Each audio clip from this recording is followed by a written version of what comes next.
కల్తీ కల్తీ కల్తీ. మనం బయట సమాజంలో ఏది ముట్టుకున్నా కల్తీ. పెట్రోల్ కల్తీ, మనం తాగే టీ కల్తీ, తాగే పసిపిల్లాడు తాగే పాలు కల్తీ, నీళ్లు కల్తీ, అన్ని కల్తీయే. కూల్ డ్రింకుల దగ్గర నుంచి, పాలు దగ్గర నుంచి, టీ దగ్గర నుంచి, కాఫీల దగ్గర నుంచి, పెట్రోల్ దగ్గర నుంచి, వంటకు వాడే నూనెల దగ్గర నుంచి అన్నీ కల్తీయే. ఈ కల్తీకి కాదేది అనర్హం అంటారు చూడండి, అలాగా ఆంధ్రప్రదేశ్ కల్తీలో టాప్ పొజిషన్లో ఉంది. సిగ్గుపడాలి ఈ విషయం చెప్పడానికి, ఈ విషయం వినడానికి కూడా సిగ్గుపడాలి. ఆ కల్తీ చేసే వాళ్ళు ఎవరైతే ఉంటారో, కల్తీ చేసి డబ్బులు సంపాదించి ప్రజల ఆరోగ్యంతో చెలగాట వాడే వాళ్ళు ఎవరైతే ఉంటారో వాళ్ళందరూ సిగ్గుపడాలి. మనం కల్తీ చేసి ఈరోజు 10 రూపాయలు సంపాదిస్తున్నాం, కానీ రాష్ట్రాన్ని నాశనం చేస్తున్నాం. రాష్ట్ర భవిష్యత్తుని మనమే, మన రాష్ట్రాన్ని ఒక అభివృద్ధి పదంలో ముందుకు తీసుకెళ్లాల్సిన బాధ్యతతో ఉన్న మనం 10 రూపాయల కోసం, కాసుల కోసం కక్కుర్తుపడి రాష్ట్రాన్ని నాశనం చేసేస్తున్నాం. కల్తీ వ్యాపారాలు చేసేది సిగ్గుపడాలి. ఇది నేను చెప్తున్న మాట కాదు. తాజాగా చివరికి ప్రతి దాంట్లోనూ తిరుపతి లడ్డూలో నెయ్యి కూడా కల్తీయే. అసెంబ్లీలో పలువురు ఎమ్మెల్యేలు ఆవేదన వ్యక్తం చేశారు. ఆహార కల్తీలో ఆంధ్రప్రదేశ్ మొదటి స్థానంలో ఉంది అని చెప్పడానికి సిగ్గుపడుతున్నాను అంటూ జనసేన ఎమ్మెల్యే పంతం నానాజీ చేసిన వ్యాఖ్యలు ఇప్పుడు అసెంబ్లీలో పెద్ద చర్చకు దారితీశాయి. రాష్ట్రంలోని హోటళ్లపై సరైన నియంత్రణ లేదు అని, ప్రజల ఆరోగ్యాన్ని పాడు చేయడంలో దేశంలోనే మన రాష్ట్ర హోటళ్లు ముందున్నాయంటూ ఆవేదన వ్యక్తం చేశారు. రాజమండ్రిలో టీపడిలో టైర్ల పొడి కలిపారని 12 మంది ఇటీవల గుర్తించారని బుచ్చి చౌదరి సభ దృష్టికి తీసుకొచ్చారు. హోటళ్లలో నిల్వ మాంసం వండి వడ్డిస్తున్నారని బొలిశెట్టి శ్రీనివాస్ అన్నారు. ఆహార తనిఖీ వ్యవస్థను బలోపేతం చేసి ప్రజల నుంచి ఫిర్యాదులు అందిన వెంటనే హోటల్లో తనిఖీలు చేసి ఆరోగ్యాన్ని పరీక్షించాలని ఎమ్మెల్యేలు ఏకరూకి పట్టారు. దీని మీద ఆరోగ్య శాఖ మంత్రి సత్యకుమార్ సమాధానం ఇస్తూ వైసీపీ ప్రభుత్వంలో అన్ని వ్యవస్థలు నిర్వీర్యమయ్యాయని, ఆహార తనిఖీలు పరీక్షలకు సిబ్బంది లేకుండా చేసి దేశంలో కల్తీ ఆహార సరఫరాలో ఏపీ మొదటి స్థానం దక్కేలా చేసిందని ఎద్దేవా చేశారు. సిబ్బంది కొరత తీర్చి నాణ్యమైన ఆహారం అందేలా చూస్తా ఉన్నారు. ఇది మరీ విడ్డూరం అన్నమాట, మరీ దారుణం. అద్భుతమైన పాయింట్లు రేచారు జనసేన ఎమ్మెల్యేలు, అద్భుతమైన పాయింట్లు రేజ్ చేశారు సభలో జనసేన ఎమ్మెల్యేలు.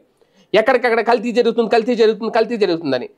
దానికి సంబంధించి ఇమీడియట్గా మేము మా దృష్టికి వచ్చింది, మేము నిర్ణయం తీసుకుంటాం, అవసరమైతే దాని మీద కమిటీ వేస్తాం, ఒక సిట్ వేస్తాం, స్పెషల్ ఇన్వెస్టిగేషన్ టీం అని చెప్పాలి. కానీ 10 నెలలు అయిన తర్వాత కూడా, ఇంకా 10 నెలలు అయిన తర్వాత కూడా అధికారంలోకి వచ్చి జగన్ టైంలో సరిగ్గా అధికారులు లేరు, జగన్ టైంలో సరిగ్గా పనిచేయలేదు, జగన్ టైంలో కలిసి మాట్లాడితే ఈ జగన్ భజన ఎందుకండి బాబు?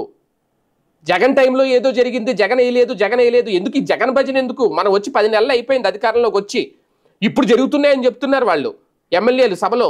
ఇప్పుడు కల్తీ జరుగుతుంది, కల్తీ టీ పొడి అమ్ముతున్నారు, కల్తీ పాలు అమ్ముతున్నారు, కల్తీ నెయ్యి అమ్ముతున్నారు, కల్తీ టీ అమ్ముతున్నారు, కల్తీ కిరోసిన్ అమ్ముతున్నారు, కల్తీ పెట్రోల్ అమ్ముతున్నారు, మాంసాహారంలో కల్తీ కుళ్ళిపోయిన ఇవి చెప్తున్నారు. హోటల్లో సరైన నిర్వహణ లేదని చెప్తున్నారు. ఇప్పుడు ఫుడ్ సేఫ్టీ, నిన్న కాకముందు నేను ఒక వీడియో చేశాను, ఆత్రేయపురంలో కూడా కల్తీనే జరుగుతుంది అని చెప్పి ఫుడ్ సేఫ్టీ అధికారులు దాడి చేశారు ఆత్రేయపురం పూతరేకుల మీద. దానికి సంబంధించి శాంపిల్స్ పంపించారు హైదరాబాద్, అందులో కల్తీ ఉందని తేల్చారు. అలా దాడులు చేయండి, అవసరమైతే అధికారులు పెట్టండి. 10 నెలలు అయింది కదా అధికారంలోకి వచ్చి, ఇంకెంత టైం కావాలి? ఇంకా 5 ఏళ్ల పాటు కూడా రేపు పొద్దున అధికారంలో దిగేటప్పుడు కూడా గతంలో 5 ఏళ్ల పాటు జగన్ చేయడం వల్లే మేము ఓడిపోయాం, గతంలో జగన్ చూసి ఇప్పుడు మాకు ఓట్లు వేయలేదని చెప్తారా? ఇంకెప్పుడు ఇంకా మొదటి నెల ఓకే, 2వ నెల ఓకే, 3వ నెల ఓకే, 4వ నెల ఓకే, 5వ నెల ఓకే, 6వ నెల ఓకే, ఇంక చాలు వదిలేయండి. హనీమూన్ పీరియడ్ 6 నెలలు అయిపోయింది, 10 నెలలు అవుతున్నా సరే ఇంకా జగన్ భజనే, జగన్ వల్లే మేము అది చేయలేదు, జగన్ వల్లే ఇది చేయలేదంటే జనాలకు కూడా ప్రజలకు కూడా అసహ్యం పడుతుంది. అధికారంలో మనం ఉండి గత ప్రభుత్వం 5 ఏళ్ల పాటు పరిపాలించిన వ్యక్తిని సాకుగా చూపించి ఇప్పుడు జరుగుతున్న తప్పిదాలకు ఆయన అని చెప్పడం ఓకే. అప్పుల విషయంలో ఆయన పేరు చెప్తున్నారు, చెప్పండి, తప్పులేదు. ఆయన అప్పులు చేసేసాడు, రాష్ట్రం నాశనం చేసేసాడు. ఇక్కడ కల్తీ జరుగుతుందిరా మొర్రో, దీని మీద యాక్షన్ తీసుకోండి అంటే అందులో కూడా జగన్ భజన ఏంటి? అప్పుడు జగన్ ఇలా చేశాడు, ఇప్పుడు ఇలా చేశాడు, అప్పుడు అధికారులు జగన్ ఏమన్నా వద్దన్నాడా? ఇప్పుడు వచ్చి మీరే చెప్తున్నారు కదా జగన్ ఇక్కడ ఉండట్లేదు, బెంగళూరులో ఉంటున్నాడని. జగన్ ఏమన్నా హోటల్స్ మీద రైట్స్ చెయ్యంటే వద్దంటాడా? ఆయన ఏమన్నా వచ్చి కల్తీ జరుగుతున్న వాళ్ళు పట్టుకోండి అంటే జగన్ ఏమన్నా వద్దంటాడా? ఒకవేళ ఆయన వద్దంటే మీరు పట్టుకోవడం మానేస్తారా? ఇప్పుడు అంటే ఇక్కడ పరిపాలన విషయంలో, ఇక్కడ కల్తీ ప్రొడక్ట్స్ విషయంలో ఎలా కల్తీ జరుగుతుందో దయచేసి పరిపాలనలో కూడా ఇలా కల్తీ జరగనివ్వద్దు. పరిపాలన అయితే అయినా సరే స్వచ్ఛతగా చేయండి. ఎవరైనా సరే ఇమీడియట్గా తప్పు జరుగుతుంటే వాళ్ళని శిక్షించండి. కల్తీ జరుగుతుందని తేలితే ఇమీడియట్గా ఆ హోటళ్ళ మీదో లేదంటే సమ్ XYZ ఏదైతే ఆ వ్యాపారాలు వాటిని అవసరమైతే సీజ్ చేయండి. ప్రజల ఆరోగ్యాన్ని కాపాడడానికి మీ వంతు ఏం చేశారో రేపొద్దున ప్రజలు చెప్పుకోండి. అంతే తప్ప ఇంకా జగన్ అది చేసి వదిలేని జగన్ జమానా అయిపోయింది.